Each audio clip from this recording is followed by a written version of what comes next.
Welcome into the best in paranormal podcasting. This is Darkness Radio on a Thursday. I'm Tim Dennis. Excited for today's show, folks. We have an old friend who's coming back with us, and we're going to blow your mind a little bit more today. We'll get to that in just a second. I have some interesting news for you. I don't tend to, I don't know if the word is brag. This isn't a brag by any means, but before we get into today's show, I have a little bit of news for you.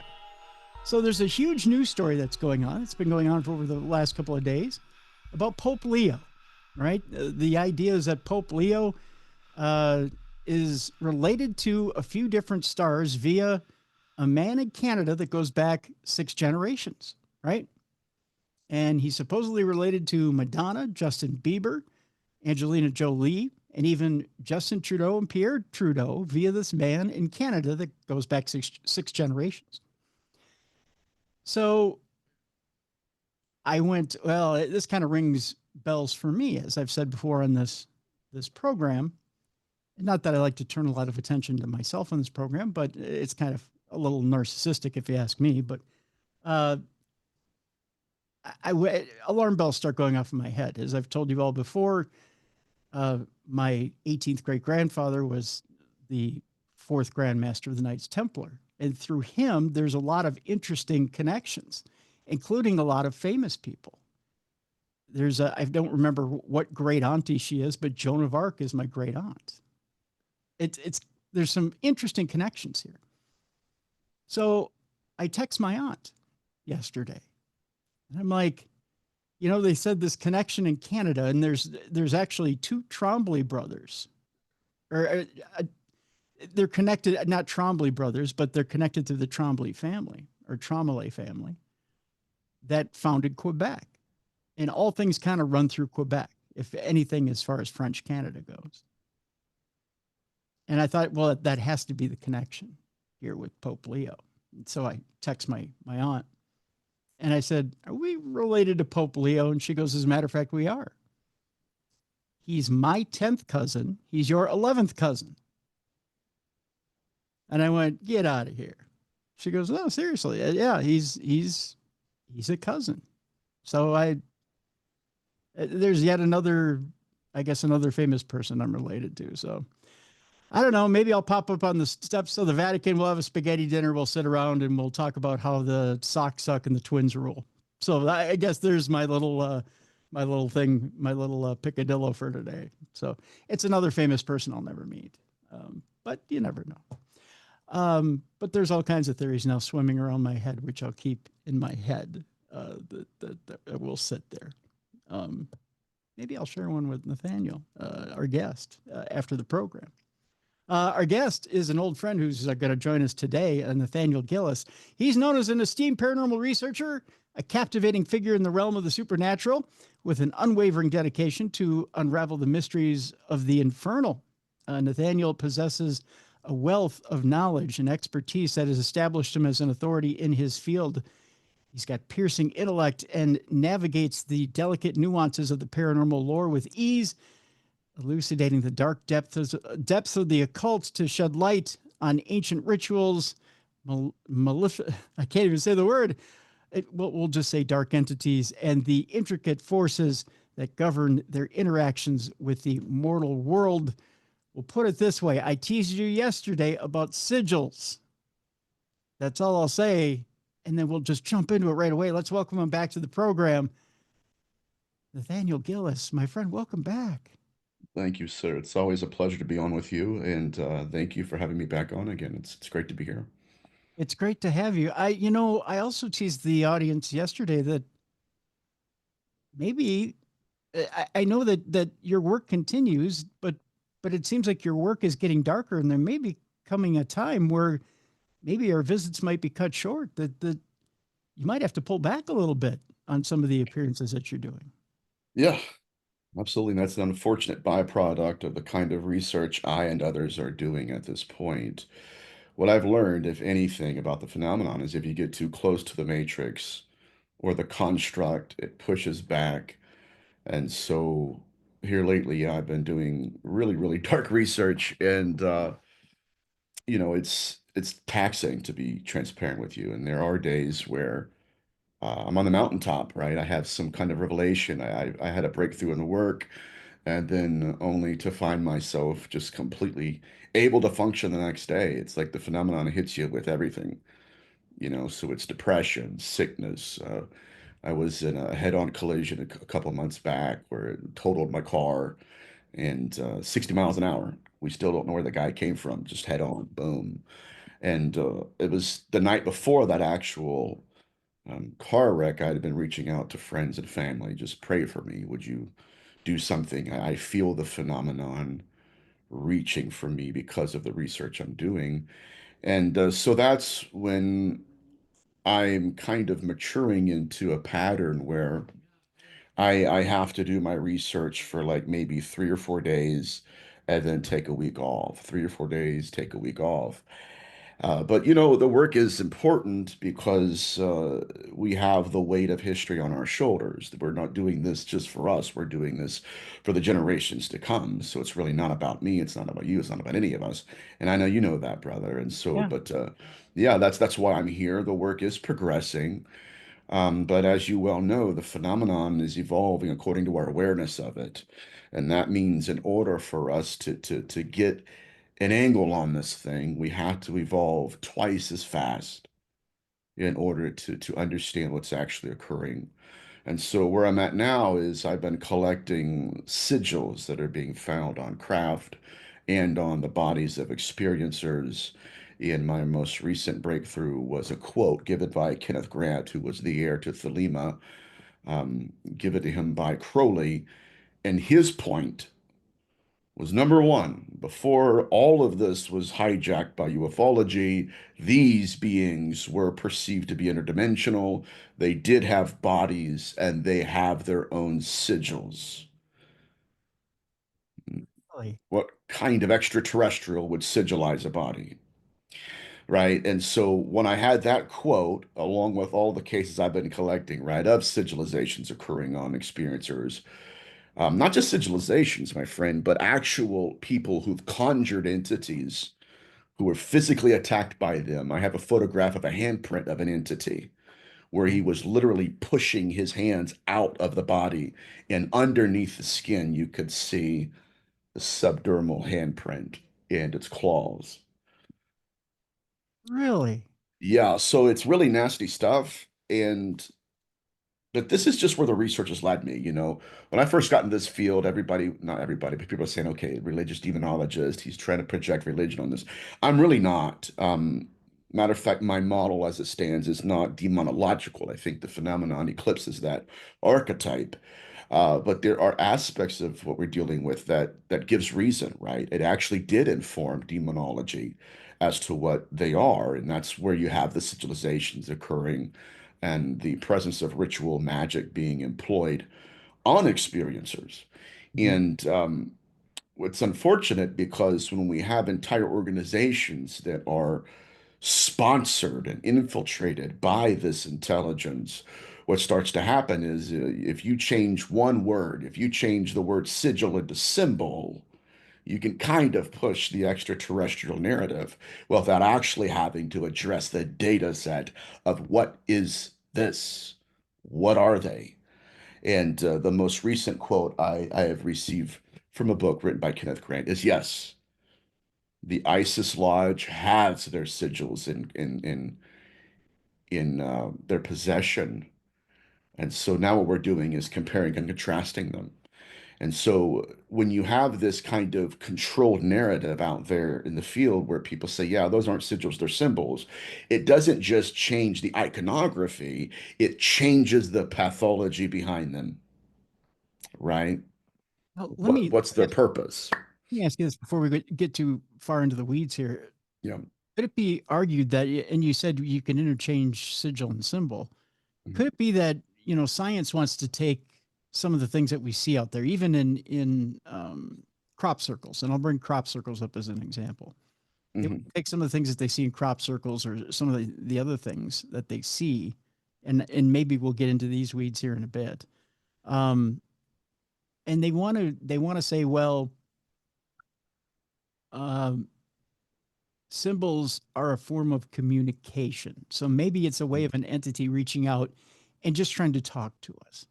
There's a there's an assumption from a scientific standpoint of innocence. The assumption is, well, no, something is trying to reach out and communicate in an innocent way. Should we always have a guard up and say there isn't necessarily a veil of innocence there? That we should Uh, always beware that the first olive branch that's extended may have, and this is going to seem weird, there should be a thorny side to it's a rose branch, not an olive branch that's being extended whenever we make contact with anything.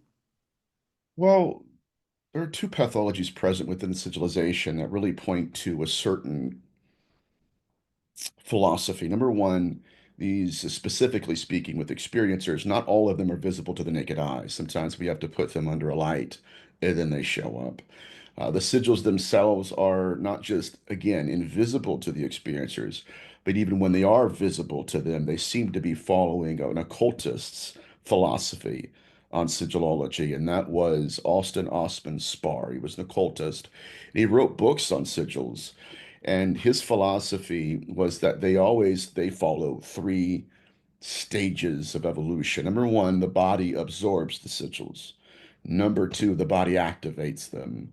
And then the third stage is that the body expels them. Mhm. And so now these are not just acts of communication, these are pictorial signatures of actual entities. And that most of the time, this is what I've called possession technologies, where the sigilizations themselves are tailored to the intent of the practitioner. And most of the time, this is what we've learned, not just within ufology, but even hybridism throughout history, where even hybrid mothers were found with sigils of practitioners underneath their eyelids. And so we're going to get into this head first. It's going to be groundbreaking and probably new for a lot of people, but this goes to show you where we're at in the research. But in 2002, the CIA declassified an old Russian document. It was about an experiment they were running with psychic mediums. What they were doing is placing a psychic medium within a controlled laboratory, actually placing a blank photographic piece of paper inside an envelope, strapping it to their forehead, and then giving them a series of symbols. And they said, we want you to project your consciousness into and onto this photographic paper. And here's what we want you to do. We want you to sigilize them. We want you to implant, watch this, change energy into matter and carve these symbols into this photographic paper. And so after the initial experiments, they were taking the envelopes off, pulling out the paper, and sure enough, from left to right, every symbol was on the paper. And so from that moment, they started to stretch the distance further. And they said, okay, instead of it being directly on your forehead, we're going to place it 10 to 20 feet away from you. Same envelope, same photographic paper, just place it on the table. We want you to do the same thing. Now, this is a very important aspect of the phenomenon here because it was at that moment during their experiments that they captured a photograph of what's called a biofield in between the psychic and the envelope. Hmm. There was, yeah, so we would call this, we've seen it in hauntology, sometimes in ufology, where it was like a kind of an energy field, a plasma field moving in like a cloud. It had popping corpuscular balls of light. And it's between, again, the practitioner and the object of the sigilizations. And so they're watching this as this biofield, and they were capturing this is fascinating. They were capturing it, all their technology, everything. Anyways, they're watching this biofield as it starts to move across the room, slowly descends down upon the envelope, and they wait. Then they pull out the photograph paper. Sure enough, the symbols show up. The reason this is germane to our conversation is because I've been working with a gentleman whose mother experienced the same aspect of biosigilization. And him and his father both witnessed the biofield within the room. Really? Yes. His account was that him and his father were in the living room when his mother was laying down on the couch with a blanket, and in comes this shadow figure, and it's almost like it just turned into this again, this bioplasma field, moving, slowly moving over his mother. And he was a child at the time. He said, "Dad, what is that?" And his dad told him, "That's a cartoon character. It was kind of whitish. It's a cartoon character. Don't worry about it." And he said, to our utter astonishment, it would descend down upon his mother. And he said, and after maybe an hour or so, the mother wakes back up and she's covered head to toe with sigils. And she believes she was abducted by aliens. Interesting. So in this one case study, it kind of collapses that model of the phenomenon because it places the practitioner in the same room. He's there, it's there, and it's projecting its intentions and actually materializing sigils on the body of the experiencer. And likewise, again, with Austin Osman Sparr's philosophy of sigilization, the body absorbed them, the body activated them. She went to the hospital. They gave her some medication, gave her a blanket, and said, "Okay, let us know what's going on. We've never seen this before." And then the body vacated them and expelled them. Now, sigils have a unique intention with them because it's not just some kind of esoteric signature, but it's directly tied to the entity themselves itself. In 90% of the time, what we're looking at again is possession technology or an aspect of ritual magic where a ritual is being performed upon them. And we're looking back at it saying it's aliens, not realizing that literally the entire pathology here mimics the occult down to the sigilizations, subdermal scarifications, the biofield, and everything. So that's what has led me, not just that aspect of it, but even hybridism has led me to believe that we are dealing with not demons, right, but actual occult practitioners that are acting upon experiencers. Very interesting. Okay, so this brings me to a whole nother thought here, Mhm. which is this. And could it be argued that these occult practitioners, because I have people out there that could say, well, Tim, Nathaniel, are these occult practitioners from another dimension? A, Mm, are they occult practitioners from further out in space? right. Are we talking about physical space? Like, did they travel from another part of our galaxy, or did they come from Mhm. just, maybe just a slip of a portal from a dimension that just, they just slide in between dimensions? In other words, Mhm. it's just a slip from one portal to another. They're in the same space, but just, you know, you know what I'm trying to say? Absolutely. Yeah, yeah, absolutely. There's a thin membrane separating us from them. Yeah. And I do believe that's the case. I've never fully bought into the extraterrestrial hypothesis. Not that I don't believe there are aliens out there, right? There's there's a lot of space and a lot of galaxies out there. So I'm not saying that. What I am saying though is that when we are interfacing with the phenomenon, it will moderate our human behavior by virtue of inducing different archetypes. For instance, right, that experiencer would have sworn, okay, that was an extraterrestrial. And yet from the outside, her entire experience was completely different than the way the phenomenon was interfacing with her, right? So her experience is completely different from what everyone else's is. If she would have realized, oh my God, like these are not extraterrestrials, this is a biofield upon me, these are balls of light, it would have completely revolutionized her understanding of what actually occurred to her. This is nothing new, though, in witch literature and Eros and Evil, we have cases of witches and practitioners being abducted by what they thought were demons and thought they were copulating with them, right? These are corpses and they're performing these rituals. The rituals were being performed, but somewhere within that matrix, or the learning matrix, as I say, the frequency failed them. And so they weren't actually where they thought they were. They weren't on, right, the backside of some mountain copulating with horns and hooves. The rituals were still present, but turns out when they realized what was going on, they were being poked and prodded by metallic objects. It was an intelligence, it was technology merging itself with esotericism and with ritual magic. And so I think that's the more correct model. And if I can go as far to say this, and I do believe and I know that our government understands this, right? It's not either or, it's not esotericism or technology. We have practitioners within our own federal government who are actively performing occult rituals to gain access to that technology. And so that's the model through and through. Forget all the archetypes from my perspective, right? The horns and hooves, the extraterrestrials, even the guide aspect of it. When you get down to the base notes of this fragrance, you'll see that there is some kind of technology being present. I mean, and a lot of this, by the way, we know this through idolatry throughout antiquity, right?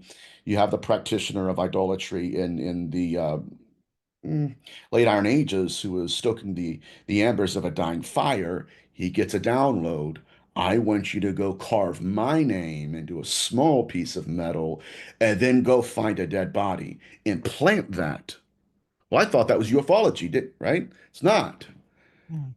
He was transferring their consciousness in, right, old memory into new matter and implant that underneath the tongue of a cadaver. And then these practitioners would interface with whatever this is out there by virtue of necromancy. And so that's why I believe, again, sigilization is possession technology. What we're seeing are the very end results of rituals being performed on people. We're seeing it from our end of it.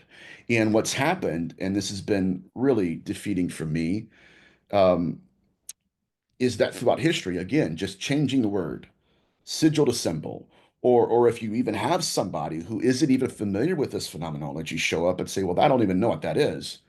It could be Theban, by the way, or Goetian, but they didn't have a knowledge of that, right? And so they just say, okay, yeah, thank you for your questionnaire. We don't know what that symbol is. And they throw it up to the higher ups. I can tell you with confidence, the higher ups know what's going on here. They know exactly what it is. Mm. And there is a movement in the field to, I mean, to obfuscate this kind of research. It's not seen at conferences. It's not being heard. And the indication, or at least the implication, oh, well, it's too religious. I'm not dealing with religion now. I'm dealing with the actual data set we're experiencing. And so that's where I am. And it's a tough place to be in because I think every researcher wants to be heard and understood. And being in this position, though, what I do experience are people that project. Like, for instance, I had one guy that said, well, that's all wrong. He said, because I have a degree in biblical literature. Um, well, my friend, I'm now speaking with doctors of divinity who are coming out of the woodwork wanting to have Zoom calls with me. Not that I'm anybody, but the research being done is profound. Nathaniel, what's going on here? I'm like, okay, well, what do you have? Like, why are you coming to me? Here's what's happening. This stuff's not even being discussed or talked about in seminaries. I even asked this individual, I said, okay, did they watch this? Okay, for instance, her doctoral thesis was on evil spirits, Mhm. demonology. I said, all right, did they ever talk to you about sigils? Never did. And so this area is being ignored by both religion and the ufology. Neither of them, right, are looking at this objectively and saying, okay, maybe this symbol isn't extraterrestrial. Maybe it's Theban. Maybe this is an occultist doing this, right?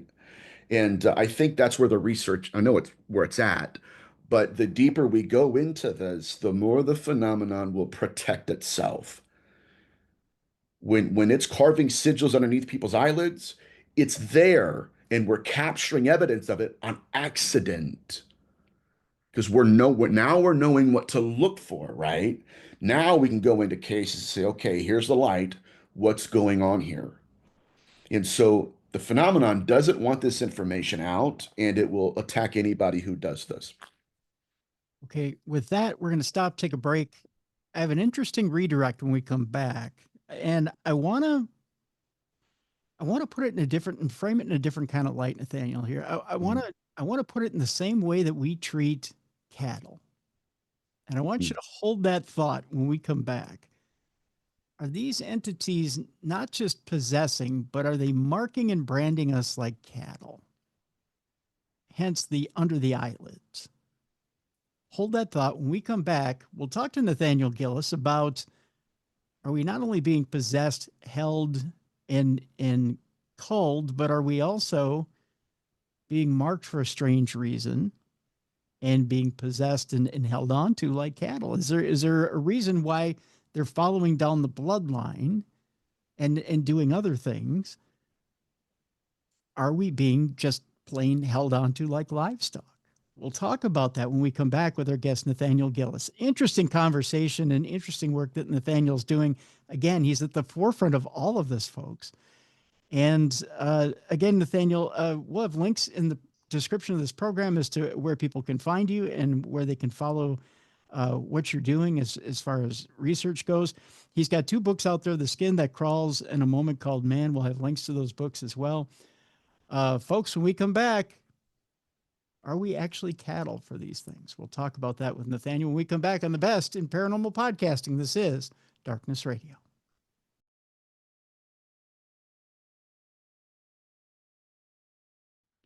Welcome back to the best in paranormal podcasting. This is Darkness Radio. I'm your host, Tim Dennis. My guest is Nathaniel Gillis. We were talking about sigils and the occult and how it has to deal with these entities that we think are aliens and or demons.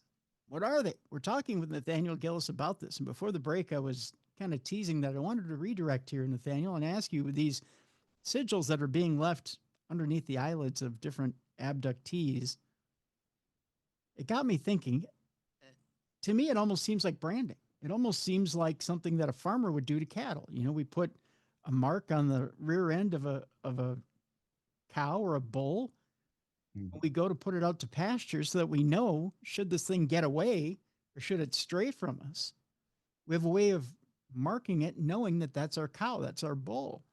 Should we stray too far away from the entity, it knows that we belong to it.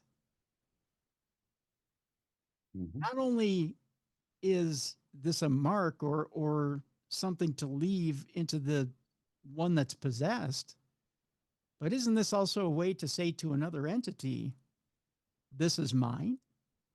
Mhm. Absolutely. It's a staking, right, of claim. This is mine. I own this. And this is another aspect of Dr. Carla Turner's theory, where she believed, at least at one point in her career, that we were being used as cattle. And what this implies, though, it kind of implicates some of the laziest research I've seen in the forgive me, where people say, well, if there was such a threat, they'd wipe us out. And I'm no, if they were symbiotic, or should I say parasitic, then what they would do is they would breed some out and then kill other bloodlines. They would let others live while others just seem to disappear off the face of the planet. And that's what we're witnessing in real time. Just today, one of my mentors and I were having a Zoom call, and he was talking to me about some of the brain scans that they have been performing on experiencers, to where once they experience the phenomenon, there's a part of the brain that's being scarred. And that part of the brain that's being scarred is what tells us whether or not reality is real. And so, to get very deep very quickly, Mhm. the phenomenon is not just sigilizing people, but once it induces us into this simulation we're encountering, right? When that ball of light comes over and we're thinking, okay, it's abductions, it's UFOs and all that. When they're outside of the phenomenon, the brain scan is showing that there's scarification occurring to the brain matter. Now, of the experiencer. Now, first and foremost, everybody needs to understand that they need to understand this. The phenomenon is pathogenic, and it often targets bloodlines. And so one of the very first cases we heard of this was Sinister Avamino, right? Where again, it wasn't just sigils underneath the armpits. They were carved into the areas of the body that were not even seen by the experiencer, underneath the eyelids, to where every night that experiencer would go to bed, she's staring directly into the sigils of the entity she doesn't even know exists. Dark stuff. But down to the brain matter and what we're looking at now, and this is fascinating because number one, we're not realizing that the experience of the phenomenon is not really beginning with manifestation, where we perceive it. Okay, it's foul. No, that's just the moment we perceive the phenomenon. And so what we're realizing is that the phenomenon is originating long before we believe it to be in our life, and it ends long after we are deceased.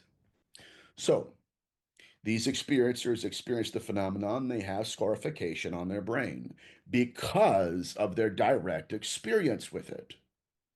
So what they were doing is these people that researched them were testing the brain.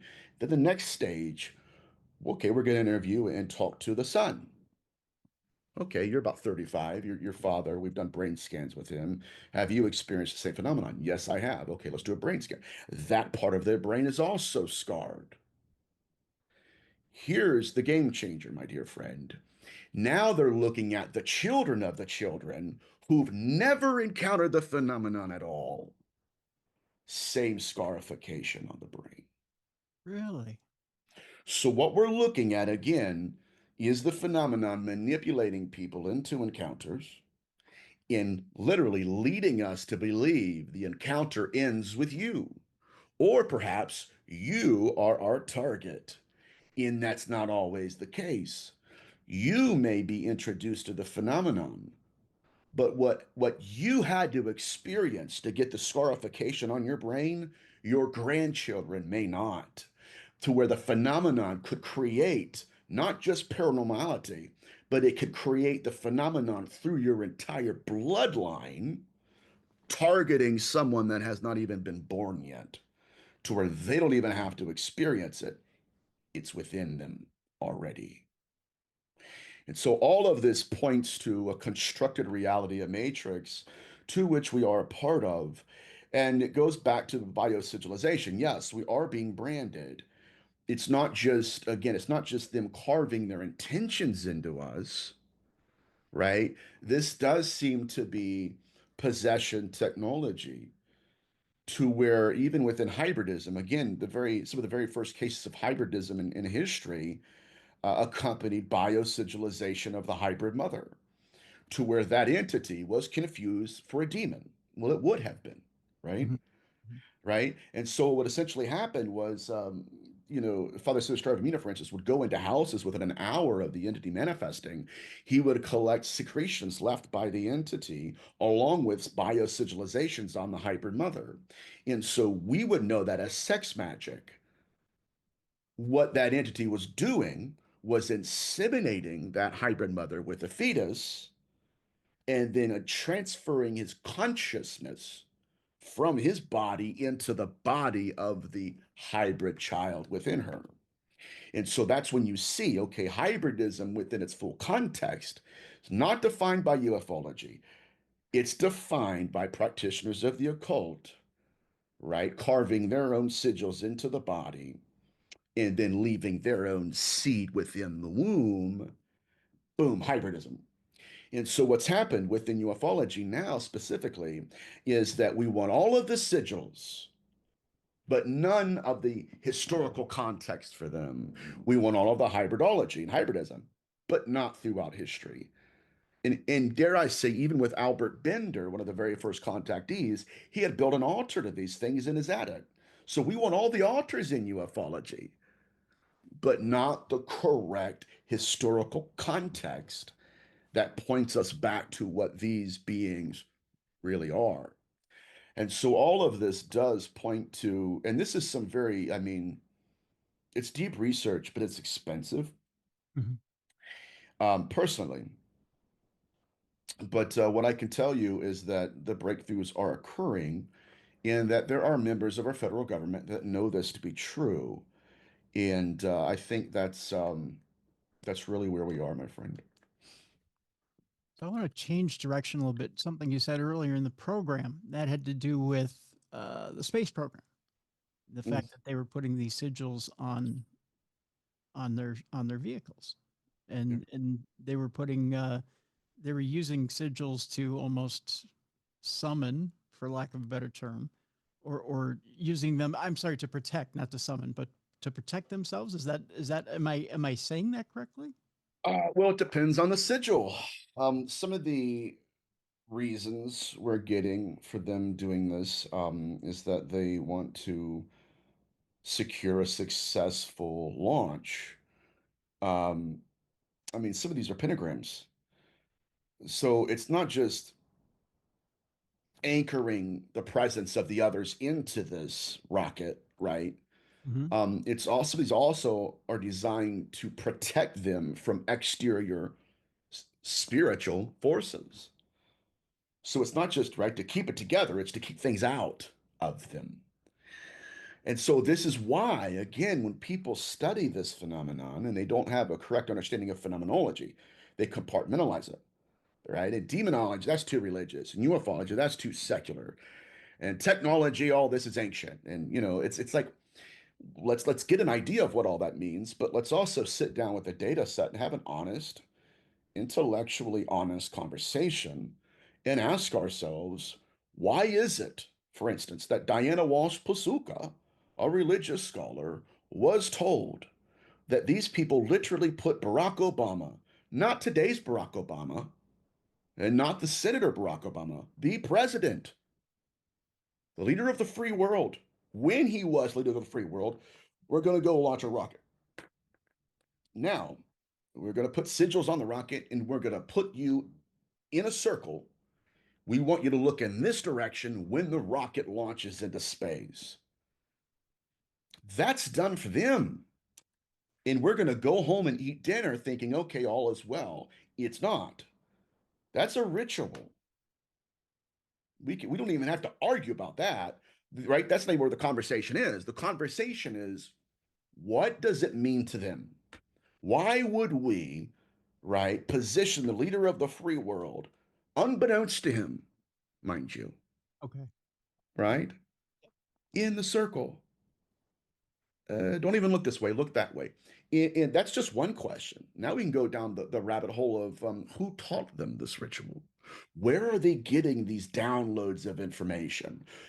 Number two, right? What made them believe that if they perform these rituals for them, that they would have a successful completion of an experiment? So there is an exchange of information here. There's an exchange of currency where we're being told on the outside, right? We're going to sell a bunch of merch and t-shirts. This is all amazing stuff, that there's nothing to see here. And at the end of the bottom of it all, there is much to see. And our government knows this. Um, and we need to come clean with the public. The problem though is if they do that, the zealotic religious people will say, okay, yeah, we told you it's all demons, right? And the secularists are going to come out and say it can't possibly be true because religions destroyed entire civilizations. And so there has to be a correct, more data driven, not dogma led, data driven disclosure. But if and when that comes, what they're going to have to tell the public is yes, they want altars. We don't know why. Yes, that we're employing their sigils. We don't know why. And yes, they're the ones who determine our space program. So, all of this, if you zoom out, my friend, you see this again, this kind of matrix like construct around our species that says, I'll give you a little bit of technology, but I'm going to put my consciousness in it. And yeah, you'll be able to do some things, but it is actually being monitored and controlled by a species that even Matthew Brown recently came out and said we are being given bad science. Why? Because it's not designed for us to break out of the matrix. It's designed to keep us locked underneath the auspice and the power of another species that demands worship, alters, and performs rituals on people without their permission and without their memory. So sad. And it seems like the further we get down the technology rabbit hole, the worse it gets. Yeah. You ask yourself, and I'm just going to bring it up, and I know some people may roll their eyes, but I want to bring up the example of AI. Um, Yeah. AI comes from, it comes from a. Some people may say, well, it comes from a logical place, right? It comes from, Hmm. but does it? It seems like the genie that literally came out of the technological bottle, right? Yeah. Um, and it comes from a place where it feels like, at least to me, it feels like that technology that was handed over that really is part of Pandora's box, right?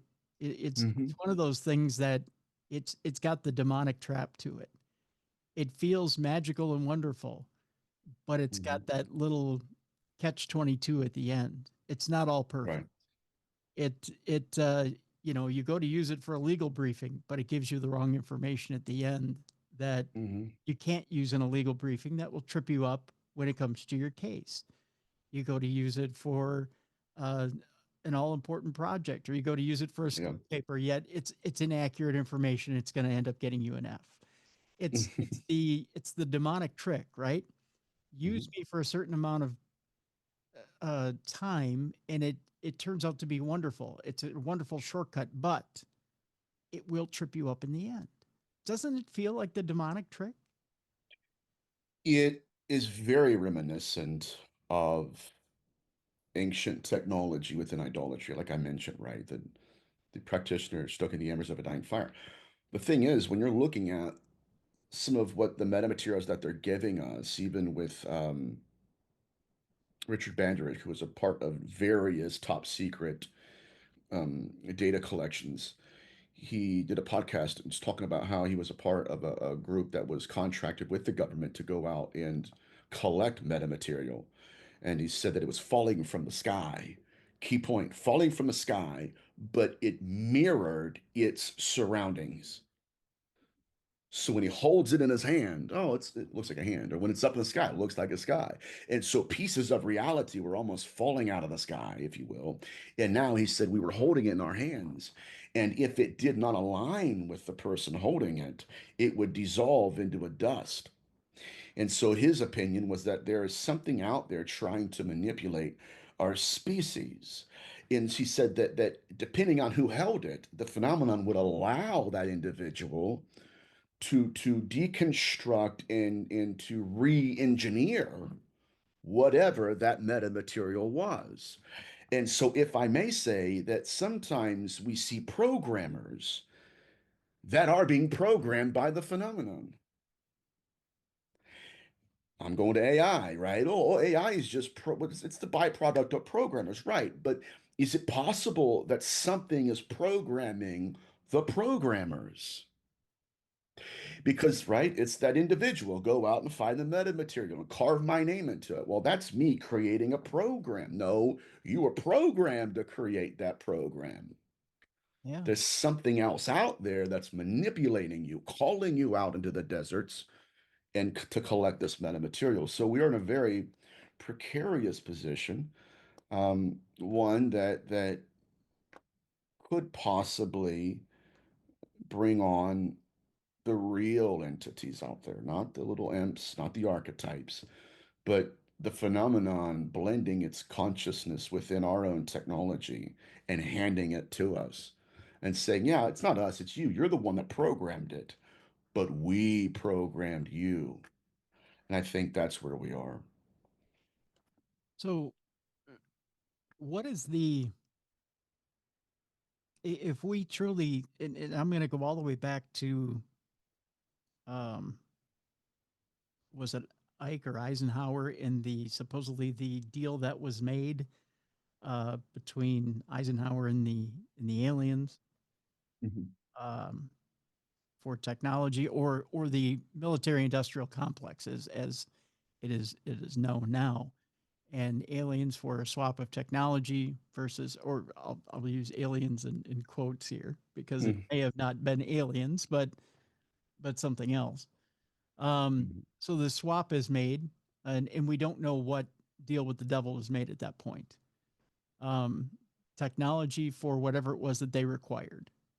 Mhm. And the idea behind the story, at least the way that I've heard it a couple different times from a couple different experts now, is that Ike walked away and said, "I can't make the deal because I don't, your terms are too high." But the military industrial complex said, "We'll make the deal because we Yeah. need the technology."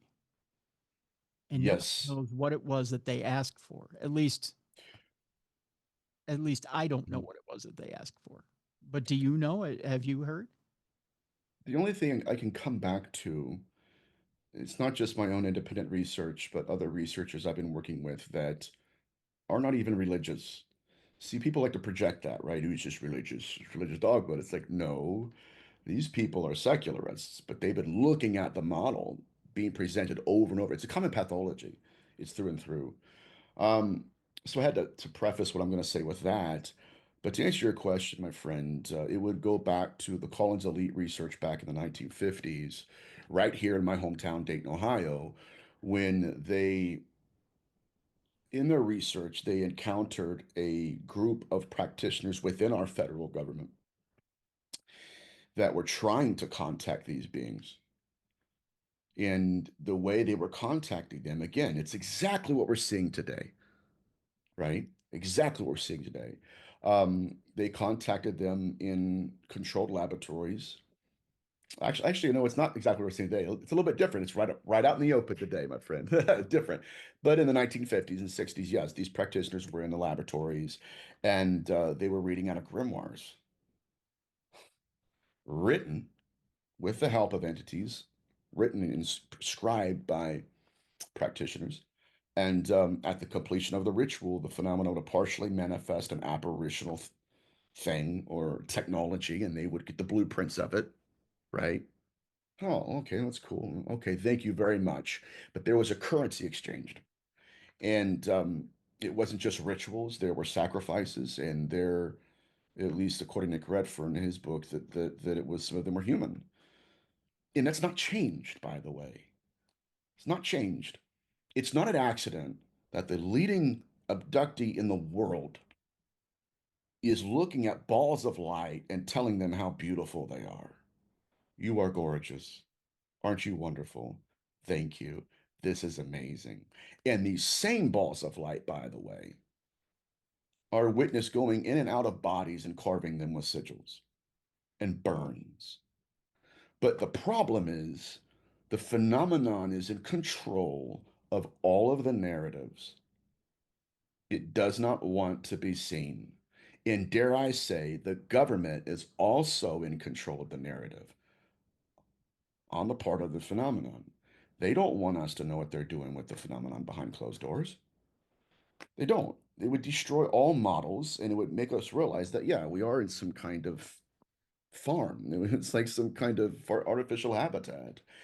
But currency is being given, and despite all the archetypes throughout history, bloodletting and vampirism, right, and apparitions. I mean, one thing I've been trying to hit on lately because people aren't really understanding this, that apparitions, even in parapsychology, they were usually projected by the same balls of light that the leading abductee in the world saw right before he saw the white lady. These are archetypes. We first saw the lady in white, the white ladies, rather in hauntology. And the legend was, see, it's the same thing. Legend was, oh, that what happened was these are really bad, angry, evil spirits. These were brides that died on their wedding day and buried in their wedding dresses. So the manifestation is the same. The explanations behind them, they vary. And it was even in Lloyd Auerbach's research where they kept seeing again a lady in white, a white lady walking through a house. They saw it with their eyes and they thought, wait a minute, we can capture this on camera. They go to their technology and they didn't see the apparition. They saw a ball of light. And so literally what was happening is the ball of light was projecting the apparition. And so when you see the underlying pathology of this, right, you start to see through all of the masks, and then you get frustrated. And you're like, well, that's not fitting the blueprint. That cannot be an extraterrestrial and Hathor. Or shall I say this? It cannot be the Holy Spirit and Mother Mary. Right. Yeah. It's impossible. And what it's happening is the phenomenon is leaning on the fact that people will not test it. That is a pantheon. That is, again, when you're talking about the Holy Trinity, the Holy Spirit hovered over the Virgin Mary. She did not hover over herself. The Holy Spirit didn't hover over itself. So when you start seeing the way the phenomenon is reinterpreting these encounters, it makes me question what actually happened, right? And maybe we should do a little bit more research as to what's actually going on. But that's where I'm at, my friend. I'm done with the narratives. I'm done with the data doctoring. I think that it's been a very frustrating part of my career, but I'm just to the point now where I'm collecting enough data and I'm seeing through a lot of this, and the best research being done and the best data we're getting are being collected during conversations the phenomenon doesn't want us to have. It's not what they want us to remember, it's what they want us to forget, my friend. Let me ask you this as we begin to wrap up here in our time together here, Nathaniel, and that's Mhm. this for someone who has been marked by one of these sigils and someone who's maybe has a bloodline that's been marked by these sigils. Where's the hope that they can break that chain? Where's the hope that they can say, well, we want to break out of this pattern Mhm. of being possessed by this entity and we just want some light, some goodness in our life? How do we break away from that? And especially since you've talked about the scarification of the brain, well, how do you break free of that pattern? So most of the scarifications occurring are people who are conjurers. Even the handprint that I received from my mentor was inside the body, again, pushing out of it. Saw the bottom part. He was a conjurer. And what's happening over and over and over and over again is that the phenomenon will create an archetype to interface with you and I. Right. Okay, I'm Deering Edna, or I'm a guide, or I'm an extraterrestrial, or dare I say, I'm just a demon. Throw holy water at me, we're good. And we'll interface with that, thinking, okay, this thing follows rules. We're good. I've got this. I got this. I can do this. And that will serve the phenomenon's purpose. But at the time of its choosing, that archetype will be transcended. The mask will come off, and the truest nature of the phenomenon will manifest. And so, yeah, the holy water works for the archetype, right? See what I'm saying? Yep. Okay, yeah, it works for the archetype. And we've seen this even, and we didn't know we were seeing it, right? Ed and Lorraine Warren, for instance, okay, they go to the Conjuring House, Harrisburg, Rhode Island. Okay. Oh, we're dealing with lower spirits, archetypes, right? Well, let's do a seance. In the middle of the seance, the mask came off, right? And Yep. another entity, not another entity, the same intelligence, right? It baited them into this. Oh, you need my, oh, okay, yeah, go reach out to them. And when they did, it pulled the mask off. The real proto-intelligence manifested, and there were no rules. And so what we're looking at now is, okay, what applies to the archetypes and what applies to the proto-intelligence? What applies to the proto-intelligence more than anything is iron. It's all throughout history in every corner of the world, iron. And so that is what I'm not a doctor, obviously, but that's what I prescribe to people and when they ask me that question. And Interesting. also, don't conjure them because they're conjuring you. That too. Really? Okay. Okay. So obviously don't go seeking it. It'll, it's not It seeks to be seen. okay. And when you see it, you will become a co-creator of the archetype it manifests. This is why, again, it's the apparition to you. It's just a ball of light to the camera. So we're being manipulated even with our own perceptions. And so that's what I recommend. Don't conjure it, because here's what happens. We say, okay, I'm going to go do this. It's saying, I'm leading you to me. You're not saying my name. I'm saying yours. You're not conjuring me. I'm conjuring you. And you're just being given the illusion of control. And then that's when the purest source of the phenomenon goes pathogenic. Not just you. I'm coming after your whole bloodline. And it's not just paranormal anymore. Now it's epigenetic. It's in your family tree. So you may think you're conjuring me. I'm conjuring you, but truthfully, I may even be conjuring your sixth generation. Wow. So how I guess one more here. How common are these entities? Is this the common demons that we're seeing, or are these a level above? So, way, way, way level above. So, what it appears to be, and this is the research that I and my colleagues are doing, where 90% of the time,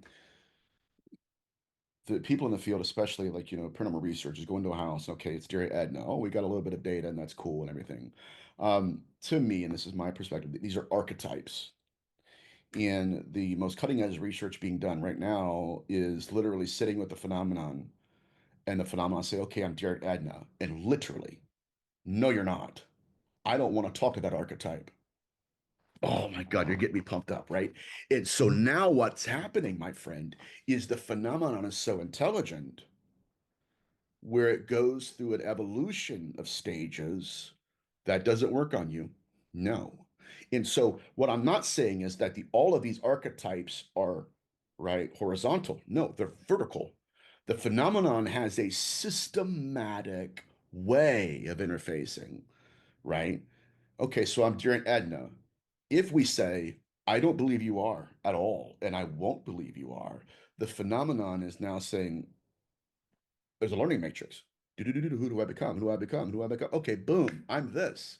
And then we'll say, nope, we're moving beyond that. And it will go through a series of strategies. Again, this is the learning matrix people hear me talk about often, where it's updating. And then finally, after hours and hours, hours, hours, here it is.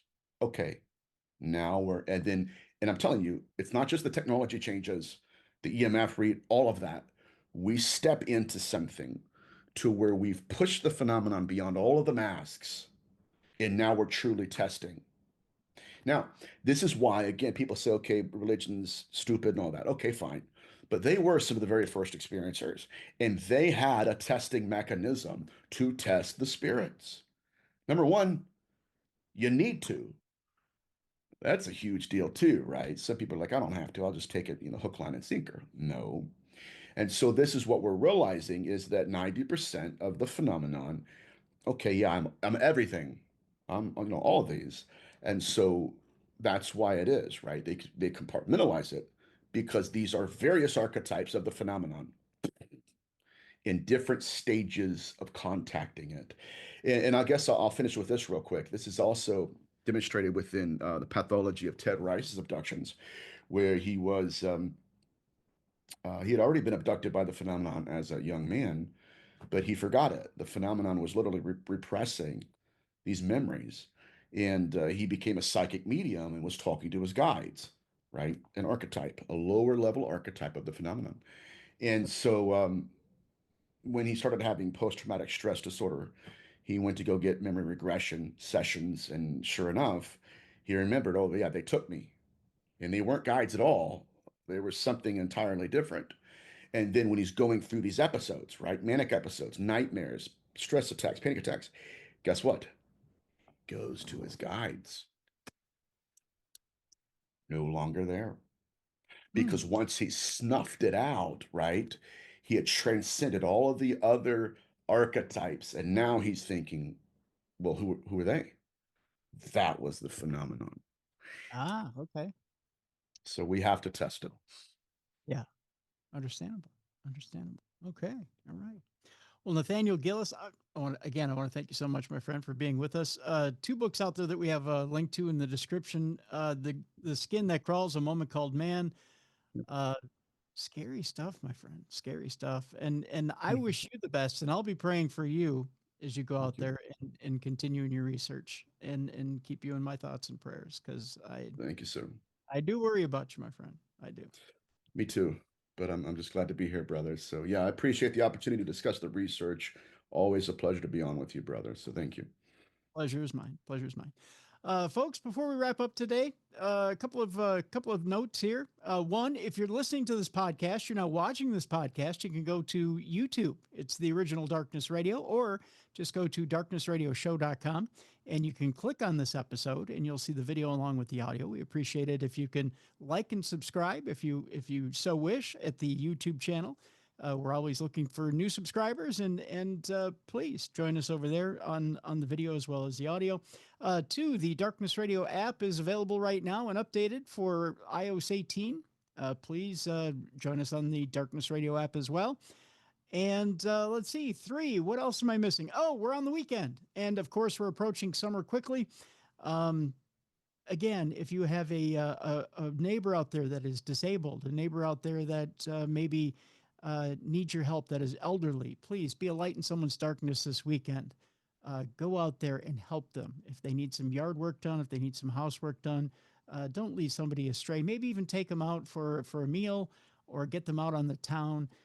Help out a neighbor that's elderly or disabled this weekend. The weather's going to be nice this weekend, folks. So please help them out wherever you can. Just be a light in someone's darkness this weekend. It's a message from your friends here at Darkness Radio. For Jessica Freeberg, for Mally Fox, for Beer City Bruiser, I'm Tim Dennis. Go out and have a great weekend this weekend, folks. We'll see you next week for more in the best of paranormal podcasting. This is Darkness Radio. For more audio and video archives of the show, intriguing content, and cool swag, check out darknessradioshow.com. The executive producer of Darkness Radio is Troy Palmer. If you enjoyed today's program, make sure you like and subscribe. Thank you for watching. Have a great weekend and go out and be a light in someone's darkness this weekend.